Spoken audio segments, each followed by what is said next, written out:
velocidad y tasa es la relación de dos variables. Aquí las dos variables, siempre una variable en comparación con otra, y aquí la segunda variable se mantiene, que es el tiempo. Eso termina siendo, ¿ya? Bueno, las moléculas se filtran por, básicamente por tamaño, ¿ya? No se permite el filtrado ni de proteínas ni células. Entonces, esas van a pasar, y lo que van a hacer, ¿cierto?, es aumentar la presión oncótica hacia este lado del capilar versus este otro lado, ¿cierto?, que aquí está aumentada la presión hidrostática. Esto es lo mismo del flujo capilar, y aquí está aumentada la presión oncótica, ¿ya? Lo mismo. Entonces, la presión de filtración neta es la que facilita el filtrado. Y eso está dado por las fuerzas que favorecen que la presión hidrostática del capilar menos las que se oponen, que es la presión oncótica del capilar, ¿ya?, más la presión hidrostática del espacio de Bowman. ¿Ya? Hay una que falta, que es la presión oncótica del espacio de Bowman, que no está. ¿Por qué?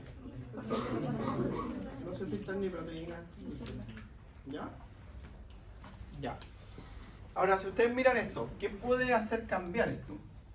Por ejemplo, la presión hidrostática del capilar.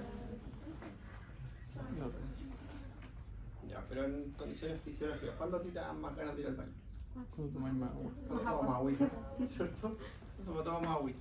Entonces, eso va generando, ¿cierto?, una dilución osmótica del plasma y va aumentando la presión hidrostática del capilar, ¿cierto?, haciendo que tú regules el balance hídrico de esa forma. ¿Sí? Ahora, la presión oncótica. ¿Cuándo puede cambiar?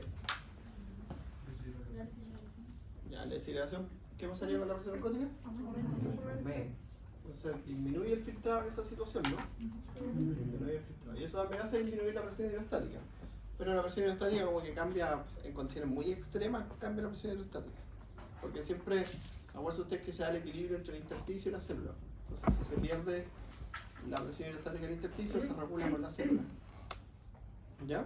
Y aquí como es la plasmática, es más fácil que se regule con el intersticio, antes de que eso afecte el filtrado.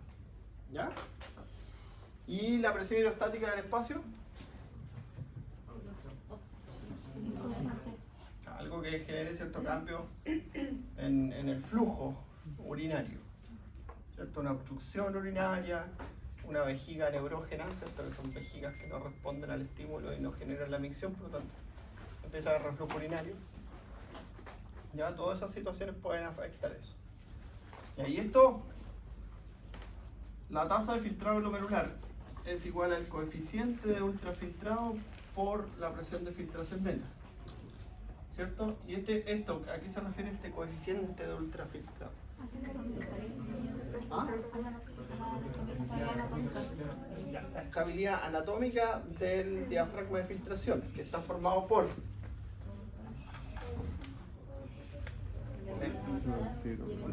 un endotelio fenestrado, ¿cierto?, que tiene, no es que sea así, sino que tiene fenestraciones, que son poritos, ¿cierto? Después tenemos una membrana basal, ¿ya? Y después tenemos unas células que se llaman podocitos. Entonces, y acuérdense ustedes que entre estas células hay una conexión proteica. Entre estas células y esta hay conexión proteica, ¿ya? Y ese entramado proteico, ¿cierto?, es en definitiva un sistema de comunicación celular. Entonces, una molécula se filtra cuando pasa por aquí. ¿Ya? Y para eso tiene que tener un diámetro de 5 a 7. ¿Y cuál es el apellido del diámetro? ¿Cómo? Dinámico. Porque va en una solución, va en un movimiento. Y eso es súper importante. Entonces, el diámetro hidrodinámico es 6 a 8 nanómetros. ¿Ya? Porque el diafragma es de 30 a 40, ¿cierto? Pero el diámetro hidrodinámico es de 6. Ahora, este espacio tiene cargas negativas, porque está formado por proteínas. Entonces, eso va a repeler las cargas negativas, que evitar que las cargas negativas, ¿cierto?, tapen el poro. Porque en nuestro sistema se da esa situación. En el ojo, por ejemplo, las enfermedades inflamatorias producen un bloqueo del drenaje del humor acuoso en el ojo porque las proteínas empiezan a tapar esos poritos por donde se filtra el humor acuoso, que es humor acuoso, agua, absolutamente. ¿Ya? Pero aquí no. Aquí, a pesar de que el plasma tiene proteínas pequeñas como la albúmina, proteínas más pequeñas que la albúmina, estos poros permanecen, ¿cierto?, libres sin taparse gracias a la repulsión de cargas. ¿Ya? Ahora, por eso que había un gráfico que me preguntaba la Agustina, ¿cierto?, que a medida que se acerca, la concentración de albúmina muy cercano al poro va disminuyendo. Ahora, hay proteínas que sí pueden generar alteraciones de la función renal. Proteínas pequeñas, que nosotros tenemos en el cuerpo proteínas más pequeñas que eso, ¿ya? Como las proteínas intramusculares, en una rhabdomiolisis, que es cuando se rompen las células musculares, ¿cierto? Todas esas proteínas que están dentro del músculo, principalmente la mioglobina, pueden tapar este porito y generar, ¿cierto?, una falla renal. ¿Ya? Hay tóxicos que pueden hacer eso, como algunos fármacos, la gentamicina, la mayoría de los aminoglicosidos tienen afinidad por estas proteínas y se pegan ahí. Se pegan. ¿Vieron el caso de que ganó en el curso? Sí. Tiene un ejemplo. Una toxicidad a un fármaco, ¿no? ¿Sí? Claro. Entonces, el fármaco, ¿cierto?, tiene afinidad hay fármacos que tienen afinidad por un tejido. Es como, no sé si alguna vez ustedes vieron a una persona con manchas dentales por antibióticos. El fármaco, hay antibióticos como las tetraciclinas que tienen afinidad por el tejido óseo, entonces se depositan en los huesos y empiezan a producir manchas. Y dicen, no, las manchas dentales son las que se ven, pero si le hacen una radiografía está llena de manchas en todos los huesos. ¿Ya? Algunos medicamentos tienen afinidad por el tejido renal y tienden a acumularse. Ahí están los antineoplásicos, los anticoagulantes, los antiinflamatorios. Y el paciente está tomando anticoagulantes y eso provoca la falla. Claro, el paciente estaba bloqueando anticoagulantes. Claro. Si tiene afinidad, pues se empiezan a tapar estos poritos, porque son unos hoyitos chiquititos. ¿Ya? Que, como les decía yo, no hay que hacer la comparación, la analogía con el filtro del café, que lo hacen en algunos libros, que el filtro de café uno lo bota. ¿Sí? Uno hace un café, se tapa y lo bota, usa otro filtro y... ¿Sí? Todo el café. Tomo mucho café. De hecho, ya estoy aquí gracias al café. Bueno, eso es súper importante. Entonces, si tú lo miras, tenemos dos variantes aquí que son importantísimas.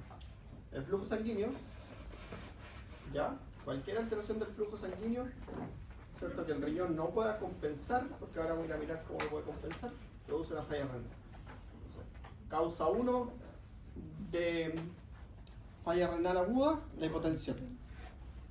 Y de ahí, dentro de las causas de hipotensión, la más frecuente es la deshidratación.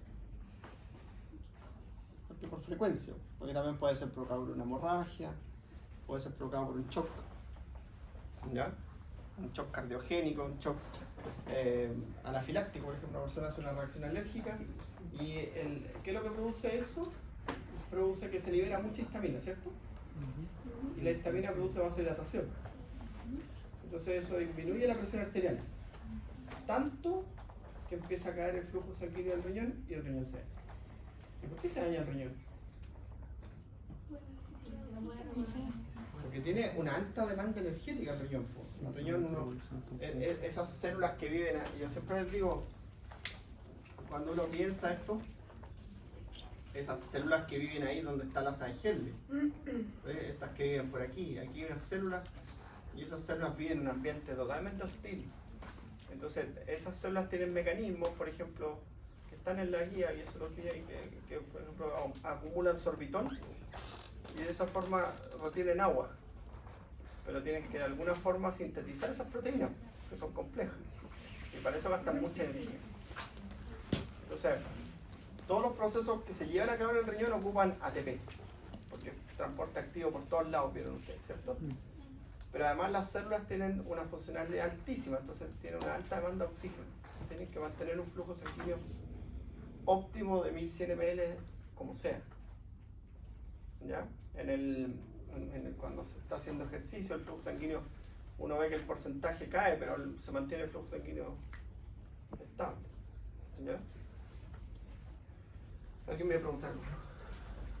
En un hipotiroidismo que afecta también el gasto cardíaco, ¿se afectaría igual al riñón en un periodo muy largo? Sí, por un punto sí, porque el hipotiroidismo empieza a producir, una de las complicaciones de esa enfermedad es que empieza a producir una cardiopatía. Y en los cardiópatas afecta al riñón. ¿Ya? Porque ahí tú tienes, por ejemplo, el daño agudo o el daño crónico.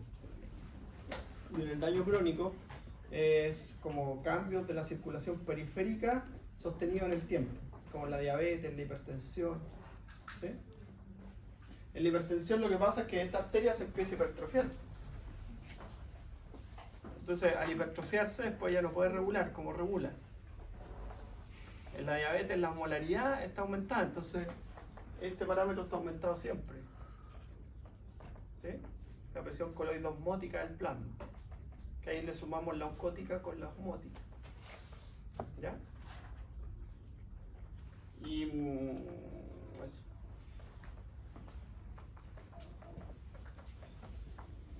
Ya, entonces vamos a seguir con esto.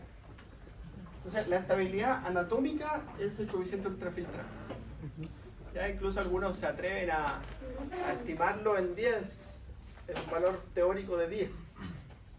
Que como la presión de filtración neta es de 12.5, te da 125 metros. ¿Ya?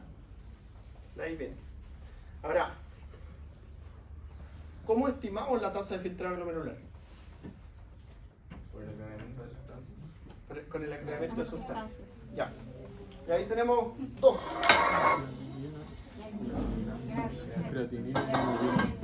Ya, la creatinina, ¿cuál es la diferencia entre ambas? ¿Por qué la creatinina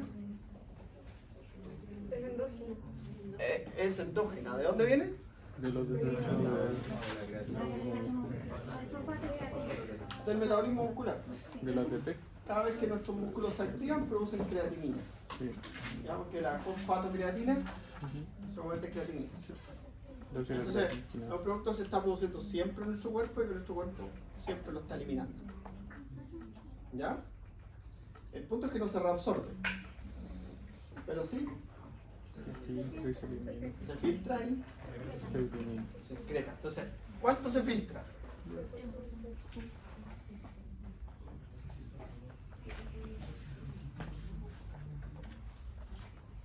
Un 85%. Y secretada un 15%.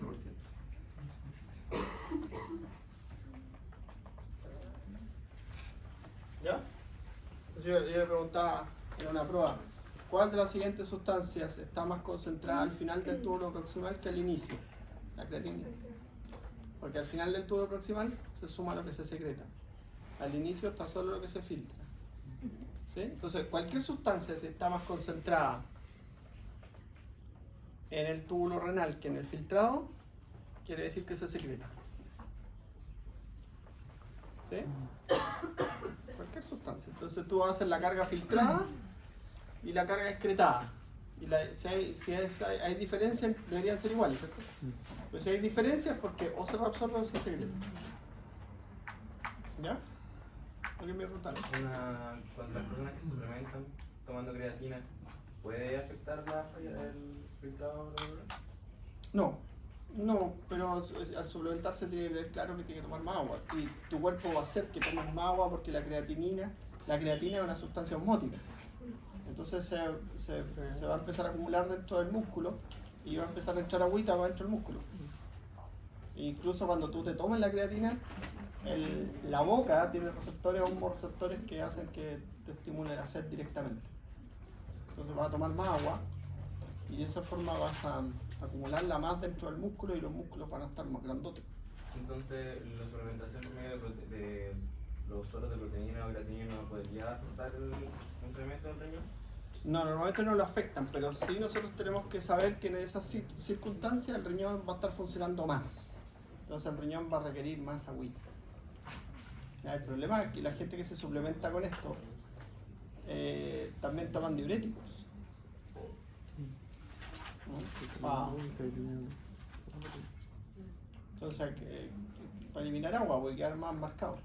Entonces ahí empiezan los problemas renales. Y esa gente que los fisiculturistas siempre tienen problemas renales. Que hace una mezcla de cosas. Y la inyección de fármacos como testosterona igual para en general. Es que eso aumenta la fijación del nitrógeno en los músculos y la síntesis de proteína, ¿ok? Ahí si tú te inyectas testosterona, ¿qué estás haciendo? Estás imitando la hormona endógena. ¿La hormona endógena qué hace? Aumenta la masa muscular. Pero un aumento de los niveles que se consideran normales no aumentaría los niveles de desechos que se producen también. Sí, pues, y por eso el riñón tú necesitas hidratarte mejor para que el riñón elimine bien esos desechos. Porque si no vas a estar en un estado de deshidratación. Con la urea. El metabolismo de aminoácidos produce urea. El metabolismo de la creatina la utilización de la creatina va a aumentar el agua dentro de la zona muscular. ¿Ya? Y entonces va a mover agua del extracelular al intracelular. Y eso va a generar cierto estado de deshidratación que va a requerir más consumo de agua. Si lo piensas, todos esos procesos son como en base al balance hídrico. Profe, la creatina quinasa MB, ¿cuánto es el nivel para saber si hay un infarto? Los O valores. sea, se mantiene muy bajo, en menos de 1. Pero si hay más de uno, en caso de que hay un infarto. Sí, pero esa es la creatinina quinasa, que es la enzima que ocupa la fosfatocreatina. ¿Ya? Ya, mira. ¿Por qué me sirve este gráfico que tanto les gusta?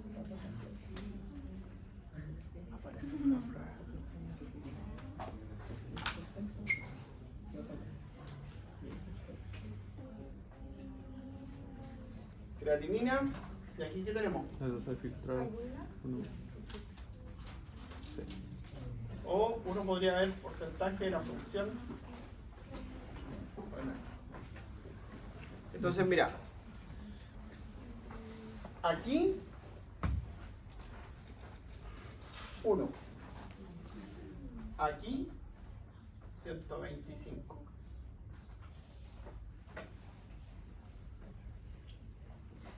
Entonces, si yo tengo la concentración de creatinina aumentada en sangre, por ejemplo, si un paciente tiene 3, uno hace esto. La dosis filtrada siempre se pone La más. función renal, ¿cuánto está? Sería muy baja. Entonces uno dice, mira, por ejemplo, no sé, pues si lo pone 10, de 10 en 10, aquí tendría 30. Aprox. Si uno dice 30 ml, ¿cuánto es respecto a la función normal? Mucho menos del 40%. 30 de 125, ¿cuánto? 30 de 125, ¿cuánto? Sí, sería un 20. Con 20 y tantos por ciento. Como un 28. 0,24. Ya, entonces, en este paciente la función renal es de un 24%.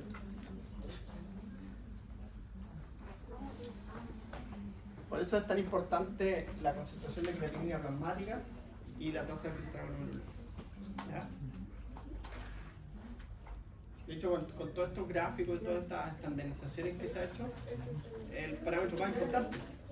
Son pacientes que tienen una falla renal, le hacen una ecografía renal para ver el riñón, ¿cierto?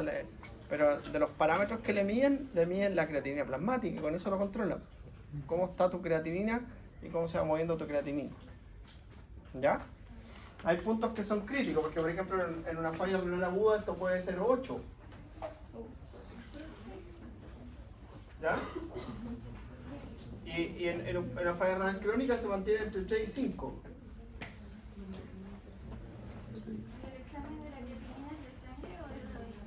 sangre. Es la creatininemia. Profe, ¿cuánto tiempo puede estar una persona con falla renal aguda? 1 mes, 2 meses. Eso es como el margen. Pero, A veces lo dializan, ¿y es reversible si aguda? a veces es reversible, pero la mayoría de veces no. Pero puede pasar 1 o 2 meses. Es como el margen que se espera el médico para determinar si ya pasó a falla renal crónica. Si pasa falla renal crónica, baja su concentración. Es que empieza a bajar esto y se queda aquí. No vuelve al valor normal, porque el volver a la funcionalidad significa que volvió a 1,5 a 1. ¿Ya? Pero a veces va bajando y se quedan entre 4, entre 3, 4, 5, por ahí se queda así para siempre. Y ahí tienes que estimar tú cuánto es el porcentaje de la función renal, porque normalmente un paciente con menos de 30 ml por minuto es para diálisis. Sí. Menos de 60 ml por minuto es falla renal crónica.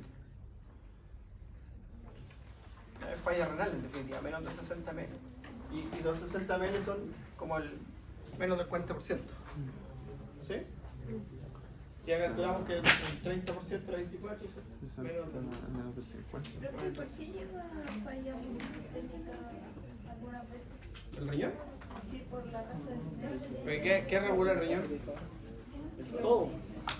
Entonces, estos pacientes los tienen normalmente en unidad de cuidado intensivo porque están alterados los niveles de electrolitos plasmáticos. Y los electrolitos plasmáticos son un problema. Porque recuerda que el riñón filtra. Mira, una pregunta. Se me borró recién.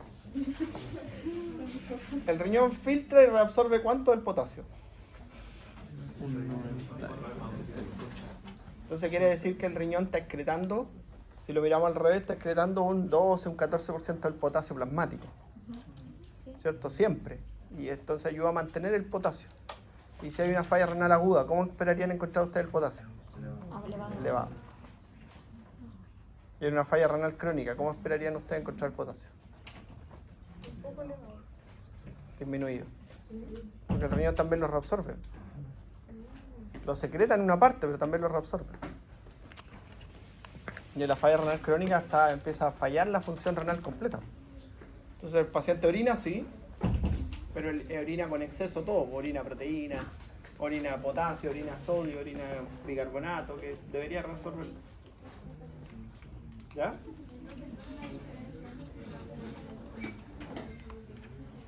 El tiempo, básicamente, y las causas. Lo del potasio, en la aguda, la concentración de potasio aumenta. ¿Y qué pasa si aumenta la concentración de potasio plasmático? ¿Qué puede provocar eso? Arritmias, ¿cierto? La hipercalemia, el problema principal que produce son arritmias. Entonces, por eso el paciente está en unidad de cuidado intensivo, porque puede hacer una arritmia. Y las arritmias son mortales. Entonces, ese es el pero con la función renal. ¿Ya? Y ahora, la inulina, Por hipercalemia. el otro parámetro. ¿Cómo? Disminuido. En la inulina, pero sácale el sentido, Javiera. Sácale el sentido. No te lo aprendas de memoria, sácale el sentido. ¿Por qué estaría disminuido? Porque el riñón reabsorbe estas sales en un 87%, un 88%. ¿Ya? Y si el riñón no está funcionando, no va a poder hacer eso, la reabsorción de esa sal. Entonces va a estar disminuida porque la va a estar eliminando continuamente. ¿Ya? Ya. Ya, la inulina. ¿Cuál es la diferencia de la inulina con la creatinina? Inulina es la dieta. Exógeno. Exógeno, un producto exógeno. Y la gracia que tiene es que no se secreta ni se reabsorbe. Solo se filtra. ¿Ya? Entonces se filtra en un 100%.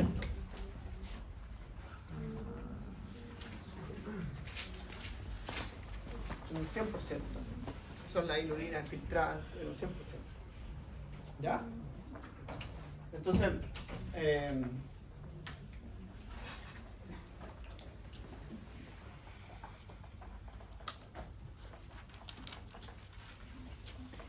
Vamos a borrar esto, después lo hacemos de nuevo si es necesario.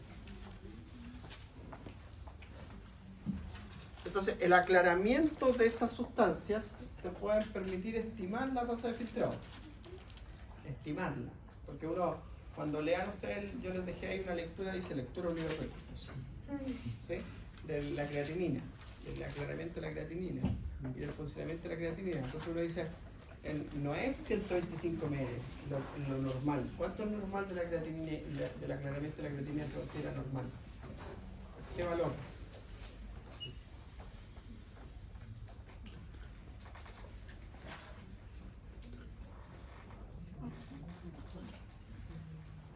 El aclaramiento de la creatinina, ¿cuándo se considera que está bien? Porque el aclaramiento, ¿cómo calculas tú el clearance de la creatinina? Volumen urinario Concentración plasmática. La concentración plasmática. por la concentración plasmática de la creatinina La concentración urinaria. partido de la concentración urinaria de la creatinina. ¿Así era, no? ¿Sí? ¿Están seguros? Yo por eso tengo dudas, ¿cierto? Ahora mirar. Ya. Sí, pues, pero si no daría ¿qué daría un valor? Relativo. Fíjate. Cero. Ya. El volumen urinario por la concentración urinaria de la creatinina partido por la concentración plasmática.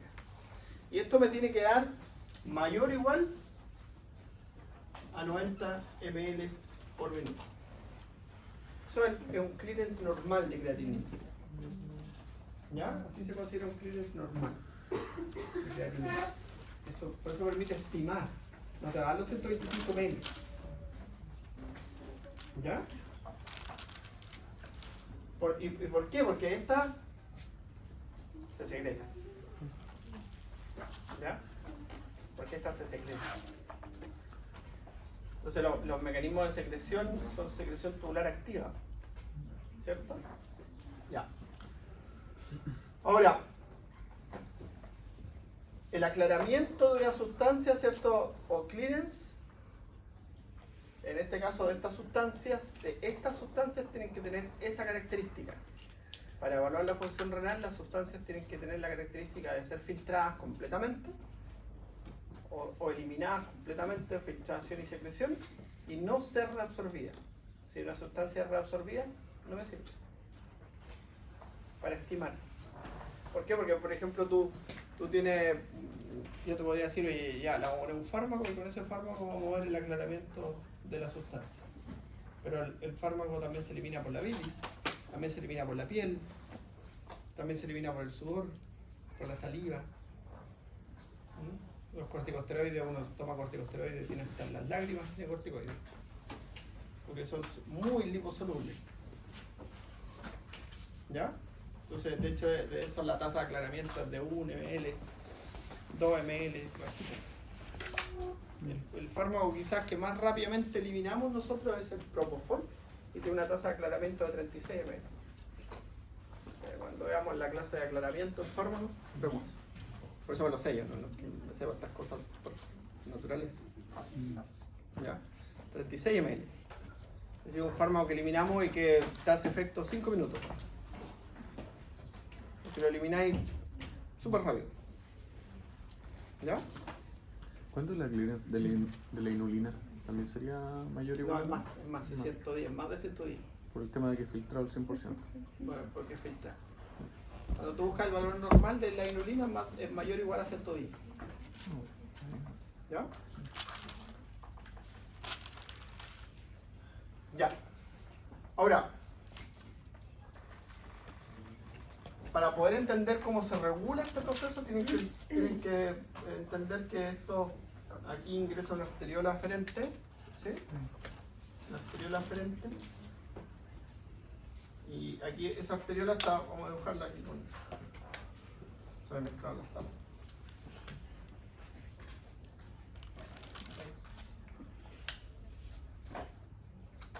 Ya. Tú tienes acá el túbulo contorneado distal. Esto tiene unas células especializadas. ¿Qué hacen estas células que están aquí? Libera sustancia. ¿Cómo? Sensor la concentración de sales. Ya, ¿y qué hacen cuando la concentración de sales disminuye? Libera sustancia. ¿Sí? Si liberan sustancias vasodilatadoras. Ya, cuando cae esto, ¿cierto? Se liberan entonces vasodilatadores que van a Aumentar. Aumentar el radio. aumentar el radio arterial aferente. ¿Ya? Disminuyendo la resistencia. Y aquí también, ¿cierto? Hay un montón de otras células que son las células mesangiales. ¿Ya? Que esas células mesangiales, ¿qué rol cumplen ahí?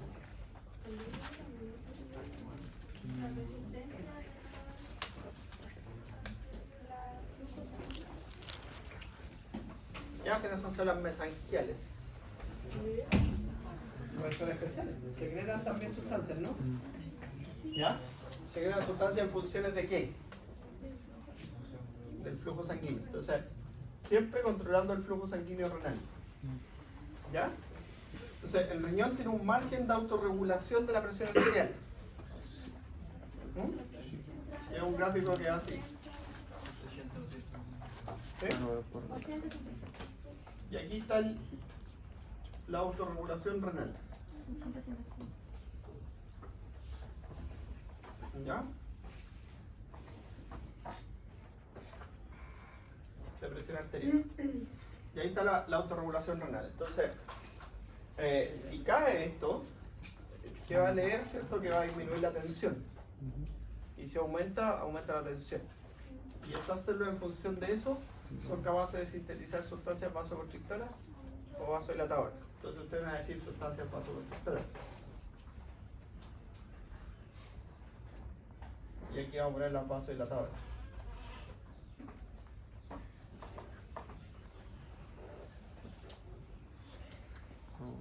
Las células de la mácula densa, esas son las que detectan Cambios de la defensa, concentración de sales.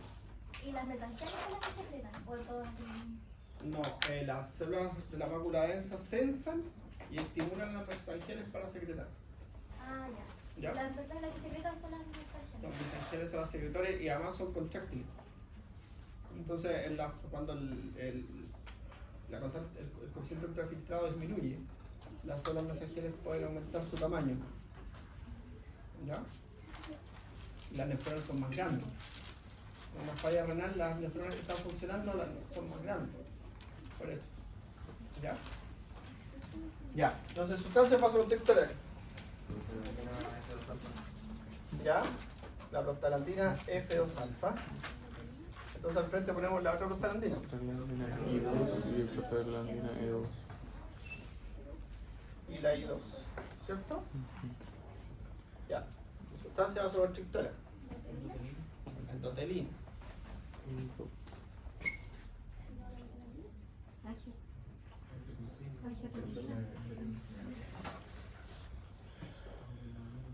¿Ya? Angiotensina 2. ¿Pero cuál es el pero con la angiotensina 2? Que actúa en la arteriola eferente. Ya, alguien me dijo la adrenalina, ¿cierto? ¿Está bien eso? ¿Sí? La adrenalina, porque de hecho el estímulo simpático disminuye el flujo sanguíneo renal. Y ahí el riñón libera renina. Es parte del sistema de respuesta cardiovascular, ¿se acuerdan? Cuando había una caída de la presión arterial, el riñón, el sistema simpático libera adrenalina y eso produce vasoconstricción renal y el riñón, en respuesta a eso, libera renina y activa el sistema renal especialmente. Como una cadena, una secuencia. ¿Ya? Ya. La endotelina, la prostaglandina, la angiotensina, la adrenalina. ¿Otro vasodilatador? El óxido nítrico que siempre está, ¿cierto? Los péptidos natriuréticos. Todavía les seguimos poniendo atriales, ¿cierto? La dopamina es súper importante. Dopamina. Ya, porque eso también es activado por el sistema autónomo. ¿Sí? ¿Qué pasa con la adenosina? Porque había escuchado que hacía algo diferente en la arteriola aferente. ¿Cómo es eso diferente? Es Es súper que- importante es lo que tú dices. Porque dilata en el sistema, pero la arteriola aferente contraía. La eferente. Aferente. La aferente contrae. Claro. La adenosina. ¿Sí? Súper importante. Está como sistema vasoconstrictor. Es súper importante porque para el tratamiento de alguna arritmia se usa este compuesto que se llama adenosina. ¿Ya? Entonces va a afectar el flujo sanguíneo del riñón porque disminuye el flujo sanguíneo renal. ¿Es diferente, hijo? La aferente. La adenosina es una sustancia que se usa como medicamento. Está como medicamento en la clínica. La dopamina igual. La prostaglandina, más bien usan ustedes antagonistas de prostaglandinas, que son los antiinflamatorios y los analgésicos. Por eso los antiinflamatorios y los analgésicos pueden producir falla renal, porque están bloqueando un mecanismo de nuestro sistema. Y los antiinflamatorios y los analgésicos están contraindicados en el proceso prequirúrgico de cualquier cirugía. Están contraindicados si usted va a hacer ejercicio. Están contraindicados. Pues está sumando granitos a la falla renal. Deshidratación, analgésico, rhabdomiólisis, ruptura muscular, cafeína. Todas esas cosas que le va sumando. Está sumando elementos, ¿no? O ¿Ya? sea que tomar ibuprofeno como después de un ejercicio intenso que produjo rupturas de células musculares. Es un riesgo. Hay que tomar agua. ¿Puedes volver a explicar lo que hacen los antiinflamatorios? Suprimen la síntesis de prostaglandinas. Y las prostaglandinas, Javiera, son un mecanismo de defensa del riñón. ¿Ya? Entonces ese mecanismo de defensa está bloqueado. Lo estamos bloqueando. Es un riesgo. Si usted hace ejercicio, como está el dolor, no duele. Tomar agüita, quedarse tranquilo. Descansar. No tomar alcohol ni tomar antiinflamatorios. Está contraindicado. El alcohol puede producir falla hepática. Porque su hígado está full metabolizando grasa. Y usted le mete alcohol. ¿Ya? El tercer tiempo está mal, entonces. ¿Ah? El tercer tiempo está mal. El tercer tiempo está mal. Es entretenido. Pero igual luego vas a ver bien en la vida sin tomar. Yo no hago prácticamente. No lo paso mal. Lo paso bien igual. ¿Ya? Bueno. Tomando agüita y riéndose siempre la vida.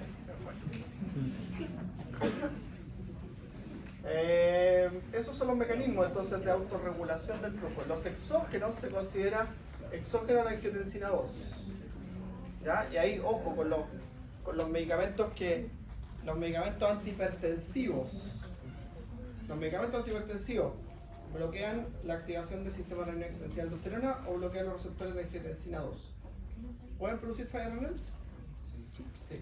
Están quitando un mecanismo de respuesta exógena frente a la caída de la tasa de filtrado glomerular. Y ahí todos son potencialmente nefrotóxicos. ¿Ya? Los otros medicamentos que se ven que pueden producir falla renal son todos aquellos que tienen afinidad por el tejido renal.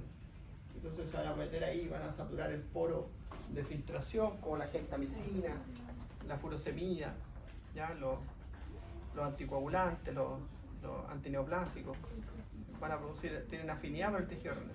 Entonces tú, por ejemplo, la gentamicina tú lo metes con un fluoróforo y le haces una cintigrafía y ves que está concentrada en el riñón.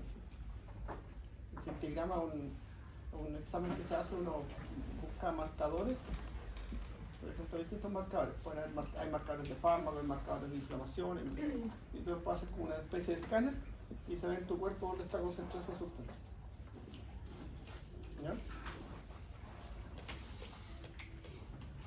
Ya. Bueno, los ejercicios no les subí la pauta, pero te la di a ti.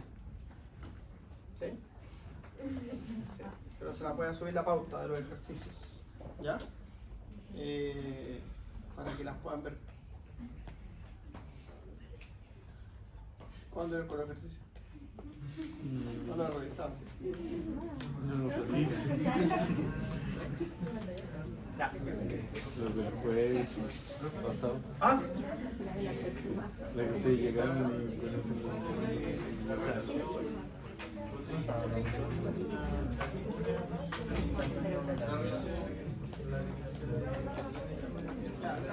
¿por qué se hace esa estimación? Proteinuria, creatininemia. ¿Cierto? Proteinuria, creatininemia. Ya. Bueno, la proteína no se elimina, pero se acepta una carga normal. ¿De cuánto? 150 qué? Miligramos día. Ya, eso tienen que saber. Eso se acepta como una carga normal de 150 miligramos día. En la orina. ¿Ya? Pero ¿de dónde vienen esas proteínas? ¿No? ¿De dónde vienen esas proteínas principalmente? Esas 150 miligramos día que eliminamos de proteína.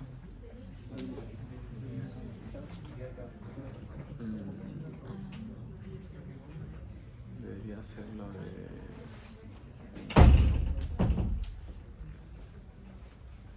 ¿De dónde vienen? No, las proteínas. Las proteínas.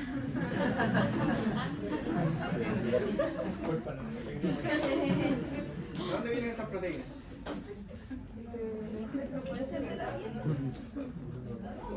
Después del riñón están las vías urinarias. Pues. Y esas vías urinarias se descaman, pierden sed. Ah, de la ¿Sí?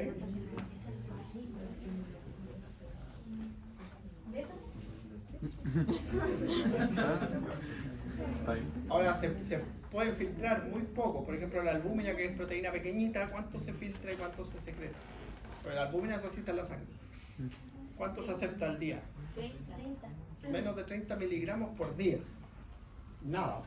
Si tú consideras que tienes en la sangre 3.500 miligramos de albúmina. ¿Cierto? Esa es la concentración normal de albúmina. Tú aceptas que se filtren menos de 30. Y de proteínas tenemos 7.000 miligramos y aceptamos que se eliminen menos de 150 miligramos. ¿Ya? El 7%. 7 gramos por decilitro o 7.000 miligramos. ¿Ya? Entonces, ahora, ¿qué relación tiene con la creatinina eso? Si está aumentada la creatinina, ¿qué miramos hace un rato? Función renal, ¿cierto?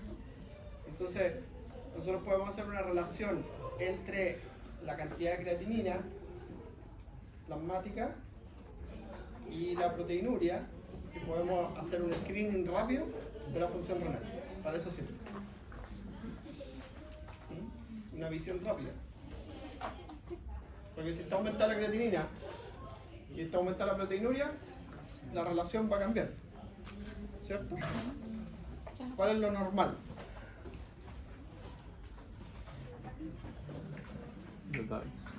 Vayan a la base siempre de las cosas.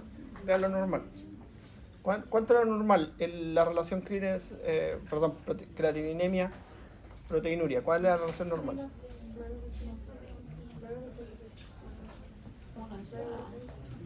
Es una relación, entonces es una división. ¿Sí?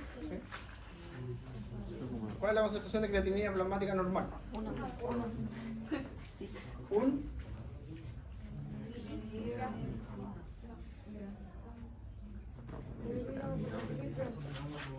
miligramo o miliequivalente, creo que. ¿Ya?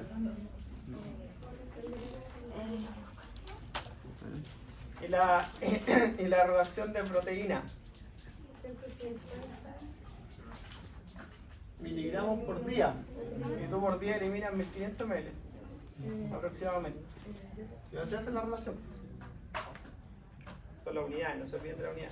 No podemos equiparar los 150 con el 1 porque son unidades distintas. Miligramos día. En un día tú eliminas 1500 ml aproximadamente. ¿Ya? Entonces esta relación queda así. Por eso les da ese número que es tan raro. ¿Sí? ¿Tienes la tabla por ahí, no? Aquí es masivo.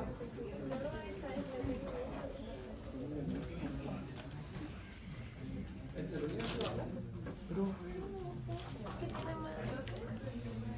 en una clase te dijo que la relación femenina podía cambiar por algo y nunca respondió. No, le pregunté qué es lo que era la relación. Para que hicieran este análisis. Ahí está el valor normal, menos de 200. Ya, pero mira esta relación. La concentración normal de creatinina plasmática es de 1, ¿cierto? Ya. Y normalmente nosotros aceptamos que hasta 150 miligramos por día. Y en el día nosotros eliminamos aproximadamente 1500 ml. Entonces, si usted hace este cálculo, sí le debería dar 200 aproximadamente. ¿Sí? Y eso es lo normal. Entonces, si un individuo tiene esa relación aumentada, que lo puede hacer todo así todo rápido, te dice, el riñón está fallando. Porque no está eliminando bien la creatinina o porque está apareciendo proteínas en la orina.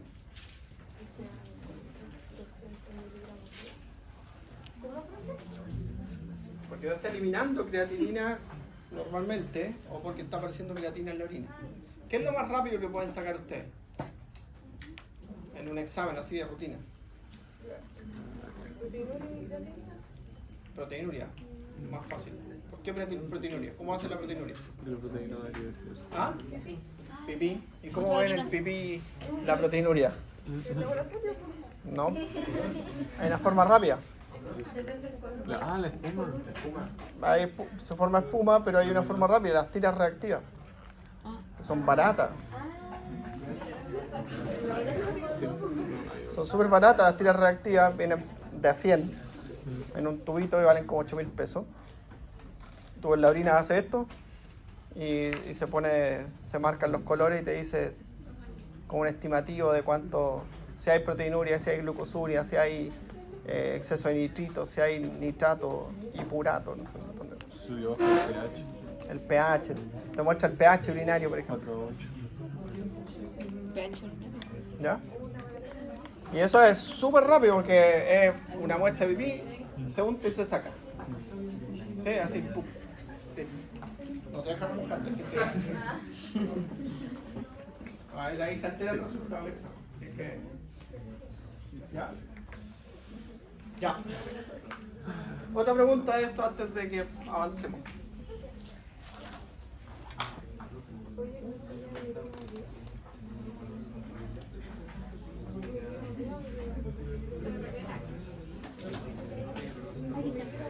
No, que tiene microalbuminuria, tiene.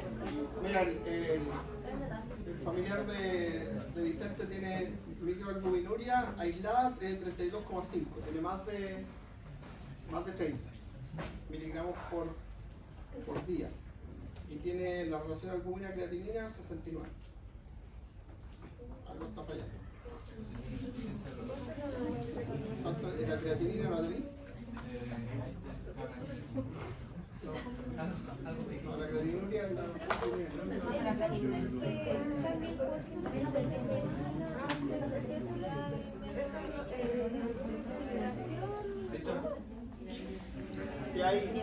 Si hay o hay proteinuria o hay menos eliminación de la creatinina. O sea, un screening, por ejemplo. Mira ahí que la creatinina 1,72 es falla reactiva.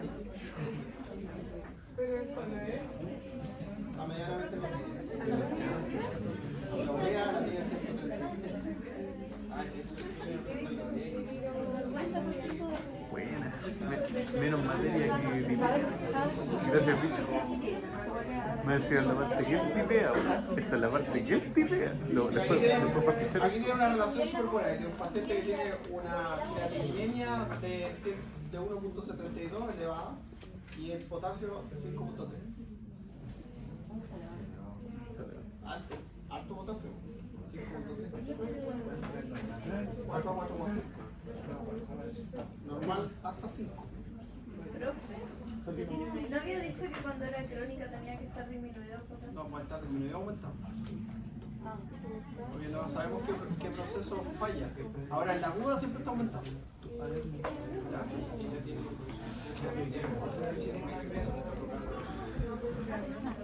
Después insuficiencia cardíaca provoca la falla renal.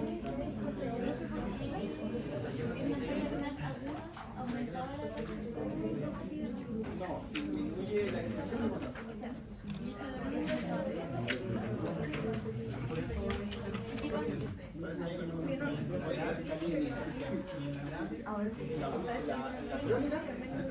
La crónica puede estar aumentado o disminuido dependiendo del el mecanismo primario que está alterado. Está alterada la reabsorción, va a estar disminuida. Está afectada la secreción, va a estar aumentada. ¿Y por qué hay la 200? Calcúlalo. Creo que porque está en... No te podría dar Son diferentes unidades. Ahí yo pongo. Ya. ¿Qué otra cosa? La reabsorción tubular, veamos, un ratito. Creo que son las 3:05 ya. Profe, ¿Ah? No, yo tengo clases. Oye, pero mañana en la ¿taller? Encino 101. ¿Ya? A las 9:30. No hay taller a las 8. Ah, ya. Así que levántense un poquito más tarde mañana. Ya, a las 9:30 todos juntos. ¿Vamos a hacer repaso? Profesor, ¿qué vamos a hacer? ¿Ah? ¿Qué vamos a hacer? Vamos a seguir repasando. El taller está montado en la plataforma. Lo pueden hacer hasta el 7 de noviembre. Yo les recomiendo que, como una vez que hayan estudiado todo, lo hagan. Porque es con nota. ¿Ya? Porque son 20 preguntas. Las 20 preguntas que están ahí son 20 preguntas de la prueba del año pasado. Ah, está bien. Profe, Ya. Cuéntame. ¿el diagrama de Sigurd-Anderson es importante que lo estudiemos? O sea, tienes que saber interpretarlo. O sea, sí. Porque en la prueba viene un diagrama de Anderson y tú tienes que encontrar la alteración ácido base que tiene. Bien. Mi fondo de pantalla, Fran, mi fondo de pantalla, el gran Sigurd-Anderson. Y no sé si está... Porque fondo de pantalla. Es que para entenderlo mejor. El mejor fondo de pantalla. Sí, pero el diagrama es sencillo. El exceso de agua. También tenéis que considerar el exceso y el déficit de base.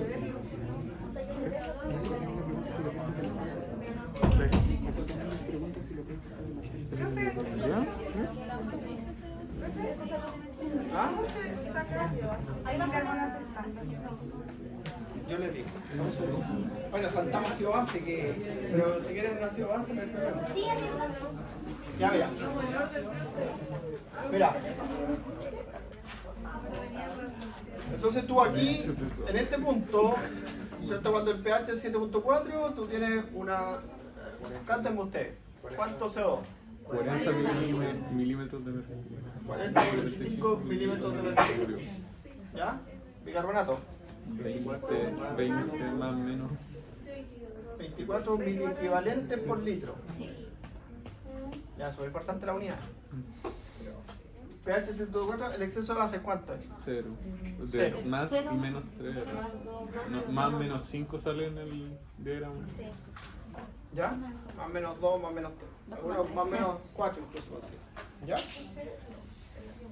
Ya, entonces tú, por ejemplo, tú vas a tener en el examen de gases arteriales, el examen de gases arteriales te va a dar el pH. ¿Ya? Por ejemplo, un paciente tiene un pH 7.2. Eso es una Acidosis. acidosis.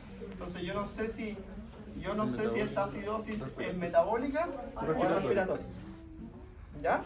Y tú tienes, por ejemplo, su PCO2 tiene una PCO2 de 70. Está elevada, ¿cierto? Ah, tú dices respiratorio. Pero puede ser compensatorio. Puede ser Puede ser compensatorio. compensatorio. Ahora nunca es tan alto compensatorio, pero vamos a hacer una exageración. Ok. Y tiene el bicarbonato. Que sería, por ejemplo, 32. Ya, el metabólico. Pero falta el estándar. ¿Ya? Entonces tú, para determinar si es de origen respiratorio o metabólico, tú en la ecuación de pH reemplazas el valor del pH, ¿ya? Y reemplazas el valor de el CO2 normal y calculas el bicarbonato. Y ahí te da el bicarbonato. Si el bicarbonato es menos de 24, menos de 22, quiere decir que hay una pérdida de bases. Y si es más de 22, quiere decir que hay un exceso de bases. Y ahí se tiene... Y, profe, es que Normalmente los déficits son de origen metabólico. el diagrama sale si es crónico o si es agudo. Pero es simplemente colocarlo en... Que crónico el pH va a estar compensado. Tú el pH igual, se lo dije a un grupo que fue a preguntar otro día, el pH igual que la concentración de calcio. Se mantiene estable como sea. Entonces tú vayas a tener el pH 7.4, aunque tú andes todo el día, o tu riñón ande todo el día eliminando ácidos y reabsorbiendo bicarbonato. Y tu orina sea ácida siempre. Pero nunca llegando a la apoptosis. Claro, entonces esa orina ácida te puede provocar alteraciones renales, pero tu pH va a estar estable. ¿Ya? Pues la orina ácida produce alteraciones renales. Profe, ¿y cómo sería un caso de mixto? Mixto, tendrías que tener una alteración de origen ácido básico respiratoria, o un exceso de CO2, un déficit de CO2, una hiperventilación o una hipoventilación, y una alteración que genere un déficit o un aumento del bicarbonato. Ahí sería mixto. Normalmente, por ejemplo, un paciente con diarrea y enfermedad respiratoria. Ahí tiene una acidosis mixta, de origen respiratorio y de origen digestivo. Va a aparecer en la prueba. Esos son súper entretenidos. Ya. Veamos los túmulos antes de irnos porque ya... Tengo que ir a echar a la señora ahora. ¿Lo acompañamos, profe? No, era muy simpática, ¿cómo la voy a echar? Además, ella me dijo que venía de externa. Hay que atender bien a la visita. Pero los de primero deben estar ahí como pulga en la oreja hace como una hora atrás, porque llega hasta una hora antes de clase. Ya, aquí tienen que repasar, chiquillos, lo esencial, que es el sistema de transporte epitelial. Eso es lo fundamental en los túbulos. Eso es fundamental. Entonces tú tienes un lado vasolateral y un lado apical. Entonces, a esto se conoce como la porción apical. ¿Ya? Esta es la membrana vasolateral. ¿Ya? Y aquí está el capilar. ¿Ya? Así funciona esto. Entonces, en el modelo epitelial, ¿cierto? Siempre en la membrana vasolateral nosotros tenemos amplios mecanismos de transporte activo. ¿Ya? Y esos mecanismos, ¿cierto? Son múltiples y aparte son regulados. Entonces, por ejemplo, las hormonas que actúan aquí, ¿qué hacen? Porque tú mira, vean la aldosterona.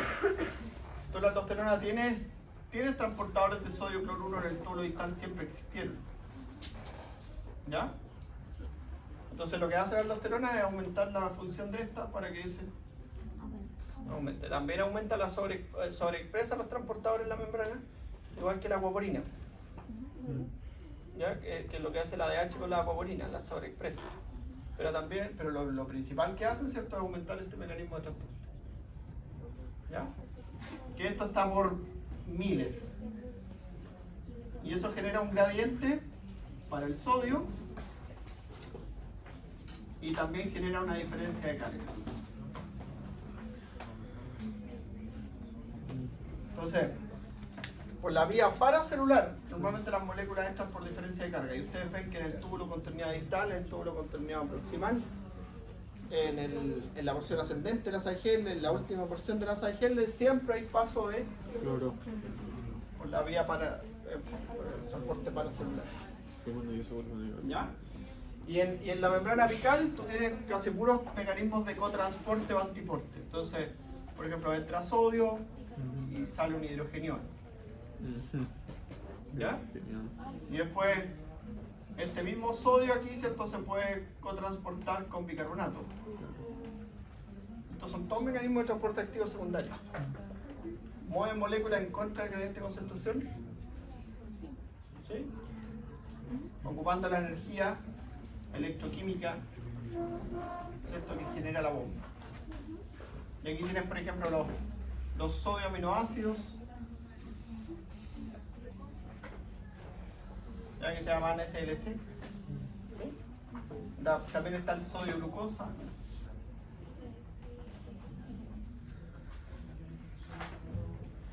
Ya, y eso con esto podemos partir mañana porque es más extenso. Y vamos viendo, mañana hacemos todo lo contenido proximal, hasta el gel, vital, con el tronco. Ese es.